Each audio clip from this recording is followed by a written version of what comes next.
Kapag 999 lang po ba ang HMO na inavail ko, kailangan po ba talagang dagdagan ng iba pang mga resibo para makumpleto yung 7,000? So with regards po doon sa HMO at sa medical allowance po natin, nakapaloob po ang guidelines nito sa DBM Budget Circular 2024-6.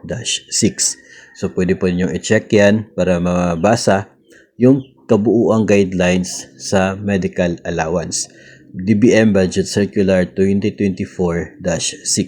Malinaw po doon na nakapaloob na kapag ang isa pong empleyado ng gobyerno ay nag-avail ng kanya pong HMO type na package, kapag nag-avail siya ng HMO type package at ang halaga noon ay hindi aabot ng 7,000, mas mababa sa 7,000, ang sabi po doon, hindi siya required na kanya pong isauli yung sobra doon sa kanya pong nabili na HMO. So, kung magkano yung HMO na binili ninyo, yung excess, sa inyo na po. Kaya, yun po yung sinasabi doon.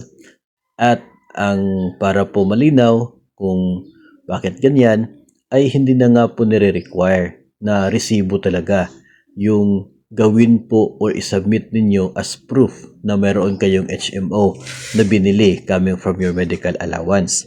Yung resibo ay pwedeng option na isubmit as documentary requirements after na medical allowance. Pwede rin naman na yung po agreement ng inyong HMO o kaya ay HMO ID. Pwede po na yon. Kung i-present nyo yung HMO ID at saka po yung agreement o yung policy, no need for the resibo, hindi nila malalaman na 999 yung kinuha ninyo na HMO. Hindi po required na ibabalik. Ngayon, dapat bang dagdagan mo yung resibo para umabot ng 7,000? Yun nga po yung sabi, hindi required na ibalik mo. So, what's the point of dagdagan mo pa yung resibo na yon? Ang kinakailangan po na aabot ng 7,000 na resibo ay kapag hindi HMO yung binili mo coming from your medical allowance. Kasi ganito po yun. Ang medical allowance talaga, priority main purpose niya ay dapat para mayroong HMO ang mga government personnel. Kung may existing HMO ka na, you can make use of your medical allowance para mayroon ka pang renew annually doon sa existing HMO mo. O kaya ay kung wala ka pang existing ay bibili ka ng HMO mo. Pero may mga cases na yung empleyado ay hindi qualified for HMO or yung HMO mismo ay umaayaw sa kanila. Mayroon tayong nabasa niyan na retirable na raw kasi siya kaya wala nang papayag na HMO na kukuha siya. So anong gagawin niya? So meron po yung mga tatlong conditions yon na pwedeng maging rason, dahilan para cash yung makukuha mo at magsisilbing medical reimbursement yung cash na yon.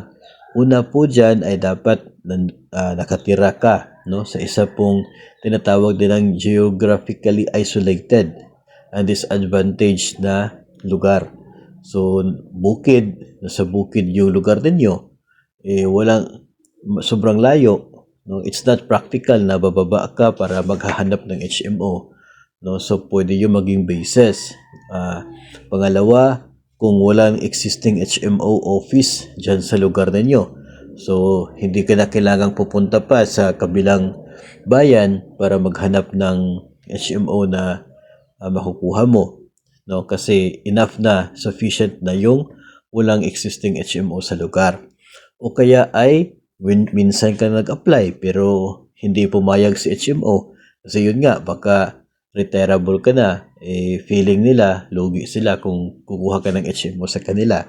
So, sila mismo yung nag-disqualify sa'yo. So, either of these three, pwede maging basis para hindi ka na kukuha ng HMO. At sa halip, yung 7,000 na medical allowance ay magiging medical reimbursement. So, as a medical reimbursement, dapat talaga yung resibo ay bahagi sa requirements. So, paano mo masasabing medical reimbursement of 7,000? Dapat mayroong mga resibo amounting to 7,000.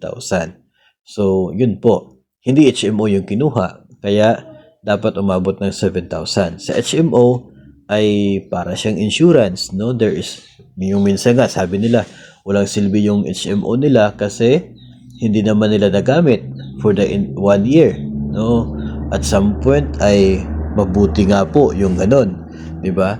It means hindi ka na ospital, hindi ka nagkaroon ng medical emergencies, ba?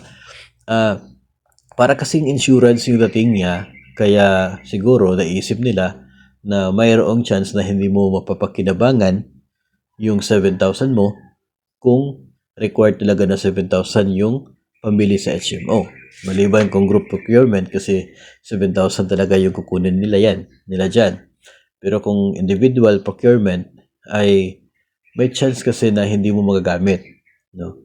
O hindi mo ma-maximize yung use ng HMO na yan, kaya yung naging bahagi ng guidelines ay pwede kahit below 7,000 yung kukunin na inyo pong HMO. At yung sobra ay of course sa inyo na yan.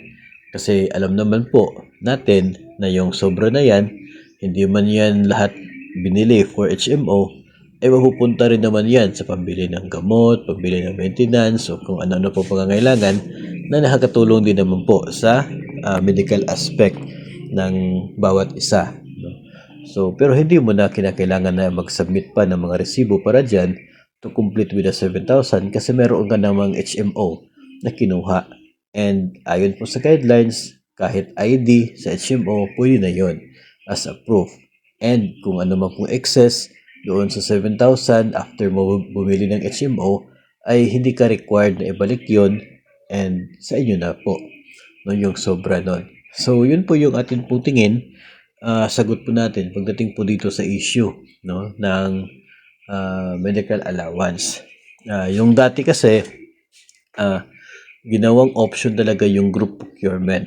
No, kapag naka-group procurement po, ibig sabihin buong SDO ang iisang HMO lang. So, si SDO ngayon, maghahanap ng HMO at na-procure.